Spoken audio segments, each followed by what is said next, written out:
नमस्कार, मैं पूनम शुक्ला स्वागत करती हूँ आपका प्रथम न्याय में। हम यहाँ मौजूद हैं दहीसर में, जहाँ पे क्षितिज ग्रुप के संस्थापक मंगेश भाऊ पंगारे ने दहीसर में जगह जगह पे शक्कर बांटने का कार्यक्रम रखा है और अभी हम मौजूद हैं कोकण वैभव में। तो आइए जानते हैं उनके कार्यकर्ताओं से कि इतने बड़े जगह में शक्कर बांटने का जो उन्होंने कार्यक्रम रखा हुआ है तो ये कैसे मैनेज हो पा रहा है। सर, सबसे पहले आप अपना नाम बताइए, परिचय बताइए।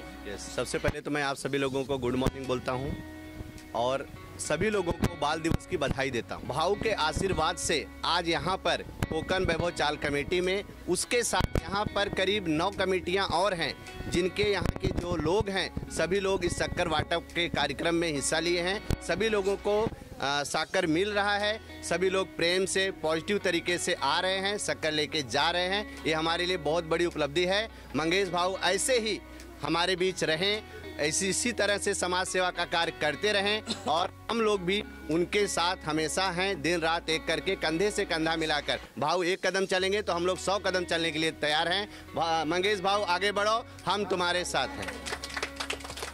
तो जो इतना बड़ा ये कार्यक्रम रखा गया है, लोगों को किस तरह से बांटा जा रहा है, क्या सिस्टम है, कूपन सिस्टम है या क्या लाना पड़ता है उनको कि ये सारी चीज़ें मिल रही हैं? माझं नाव अनिल आत्माराम राऊत।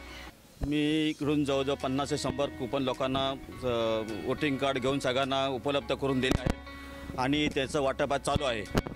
त्याच्यानंतर आम्ही इकडे जवळजवळ एक 200 माणसांचा आता जो इथे चालू आहेच। त्याच्यानंतर आणखी यांच्या प्रतिसाद पुढे भेटेल भाऊंना, ही त्यांची विनंती। सगळ्यांना प्रतिसाद न भांडा करता आम्ही सगळ्यांना व्यवस्थित सगळ्यांना साखर वाटप करू। जैसा कि आपने देखा कि मंगेश भाऊ पंगारे के साथ उत्तर भारतीय मराठी हर तरह के लोग हैं जो उनके कार्यक्रम को सफल करने में उनका साथ दे रहे हैं। महिलाओं का ध्यान अक्सर लोग बहुत कम रखते हैं और मंगेश भाऊ पंगारे अपने अक्सर जो कार्यक्रम कह सकते हैं वो खास करके इन महिलाओं को ध्यान में रख के रखते हैं, जैसे कि प्याज बांटना हुआ, शक्कर बांटना हुआ, जो कि घर की चीज़ें होती हैं, जो कि ज़रूरत की चीज़ें होती हैं, जिसके बिना रह पाना मुश्किल है। तो महिलाएं उनसे काफ़ी खुश हैं। तो रितेश जी, हम आपसे जानना चाहेंगे कि जैसे कि आपने कीर्तिमान हासिल कर लिया है प्याज बांटकर और अभी ये शक्कर बांटना, तो ये अनोखे जो आइडियाज़ कह सकते हैं वो आपके पास कहाँ से आते हैं? ये एक अनोखा आइडिया नहीं बोल सकते इसको, क्योंकि ये जो होता है ये कुछ ना किसी चीज़ के वजह से ये होता है। जैसे मंगेश भाऊ हर टाइम सोचते हैं कि लोगों की सेवा किस तरह से की जाए, क्योंकि लोगों को सेवा करना ये हमारा धर्म है।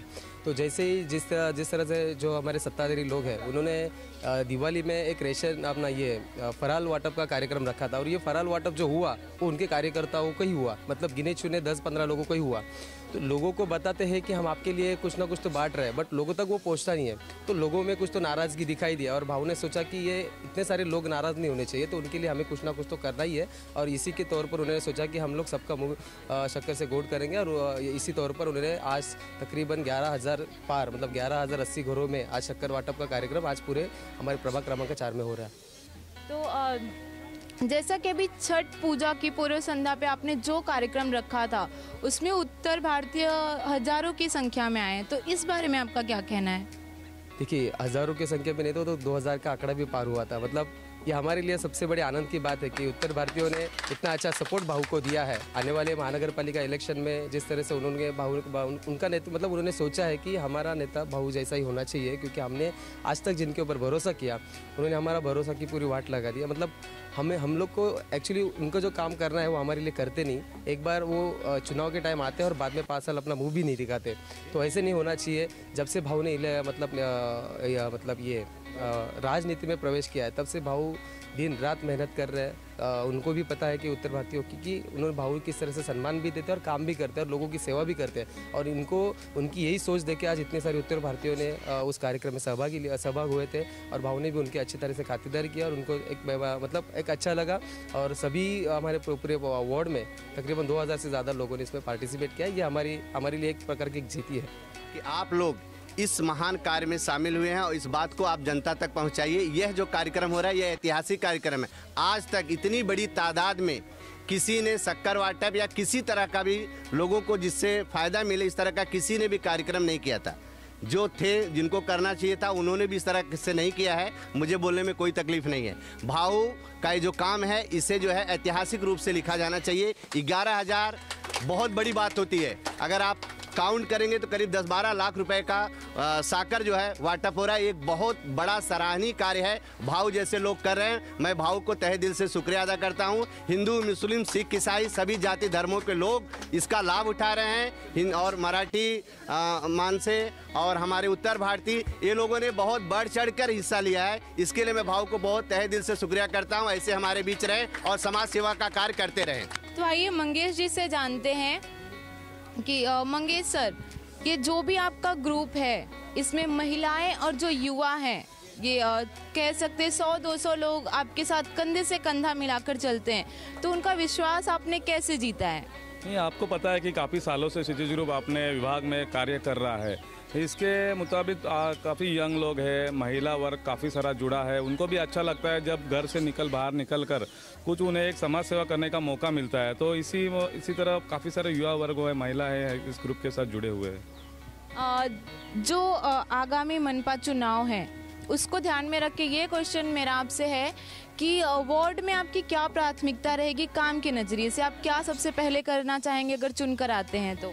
प्राथमिकता तो काफ़ी सारी चीज़ें हैं जो वार्ड में होनी चाहिए जो आज तक हुई नहीं है। तो प्राथमिकता देखी जाए तो हर कोई मतलब पानी की समस्या हो या फिर घर लोग बांधते हैं उनकी समस्या हो, ऐसे बहुत सारे समस्या है। लोगों काफ़ी सालों से उससे जूझ रहे हैं। तो कहीं एक समस्या यहाँ पे नहीं है, काफ़ी सारी समस्या है। हर समस्या के लिए हम लोग प्राथमिकता देना चाहते हैं। तो जैसा कि आपने देखा कि जनता भी अब जान चुकी है कि आश्वासन से काम नहीं चलेगा। जो यहाँ पे नगर सेवक रहते हैं उनके आश्वासन से जनता थक चुकी है। अब वो भी उनको ही चुनना चाहती है जो उनके लिए बिना कुछ बने काम कर रहे हैं, समाज सेवा के हिसाब से काम कर रहे हैं। तो उनको भी पता है कि अगर वो चुनकर आएंगे तो उनके लिए वो कितना कुछ कर सकते हैं। आज के लिए बस इतना ही। मैं पूनम शुक्ला, कैमरामैन रफीक खान के साथ प्रथम न्याय।